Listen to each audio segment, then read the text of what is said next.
Live from San Diego, this is the Fox 5 Morning News at 7. The personal information of millions of Americans put at risk in two major hacks. Financial expert Chase Wilsley is here now to explain what that means really for the average consumer out there. Good morning, Chase. Thanks for being here. Good morning. Thanks for having me. Okay, what are the hackers doing with all this data? They keep stealing it. What are they doing with it? So hackers typically what they want to do with the data is sell it, because you sell things like social security numbers, Right. then you can open up different lines of credit, maybe use credit to actually buy different things.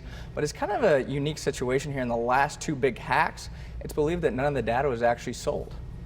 You talk about, I remember there was many years ago, I think somebody got my information. Since then, I feel like this false sense of, I'm good. Like, they're not gonna get my stuff. They have all these, anytime something happens, they shut down a credit card, they bring new stuff. How likely is it that your information will be stolen by somebody? I mean, we've seen a lot of different hacks over the past few years. I mean, you had Yahoo, Marriott. There's been more than just the big financial ones. But I mean, you have to look at kind of the numbers sometimes. Of the 100 million people affected by the recent Capital One hack, about only 140,000 social security numbers were taken. So it wasn't a big number in terms of percent, but it's still something you got to be leery of.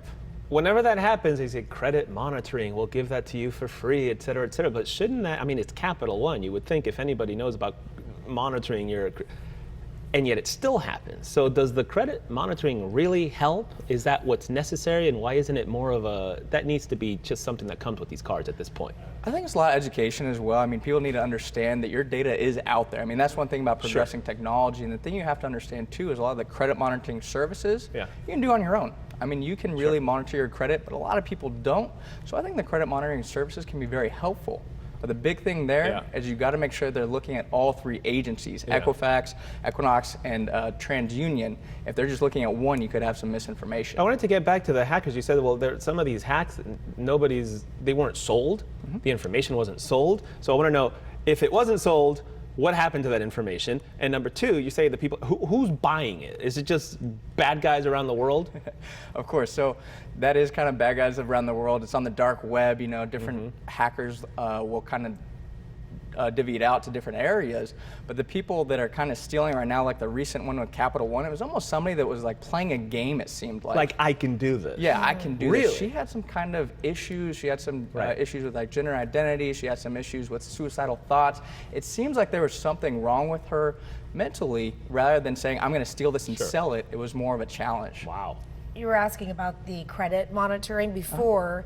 They used to recommend to do this once a year. So if someone's watching right now, whether or not they were affected by these recent hacks, how often should you be monitoring your credit? I mean, I look at my credit score on a monthly basis. I mean, that's kind of over the top. I mean, I would say if you don't have a credit monitoring service, you should kind of just peek on that credit score at least quarterly. Oh, quarterly. Yeah, I mean, the big thing to really protect yourself that I recommend doing is put your credit on freeze. So that way, new credit lines can't be opened. So people can't go in and say, oh, I want to open a new credit line under your social security number. Your credit is frozen. It doesn't hurt your credit score by any means, but it allows yourself to be protected. So you have to contact the 3 different credit bureaus and say, I want to put my credit on freeze.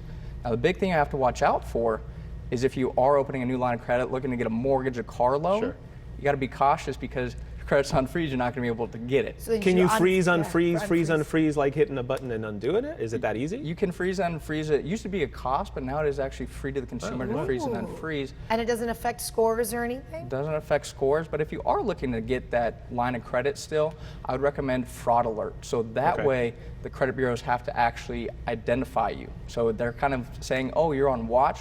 We got to be cautious actually divvying out that new credit line. And I grew up with, like, you trust those 3 services, and Equifax was one of the ones I got hacked as well. And now you're supposed to get this $125, but now they're saying you may not get this $125. What's going on there? So if you can get free credit monitoring, or you can get the $125, but the issue is there's about 147 million impacted by that breach.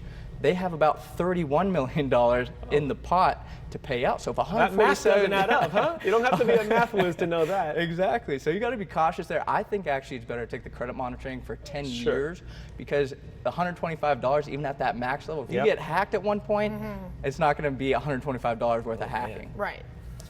Ay, ay, ay. Now I'm worried. No, I'm going to Don't add it to worry. my list. I'm going to add it to my list of things to do today. I haven't checked that for a All while. right. Yeah. Good stuff. Chase Wilsey, thank you so much. Thank you. Appreciate the info. Thank you. All right.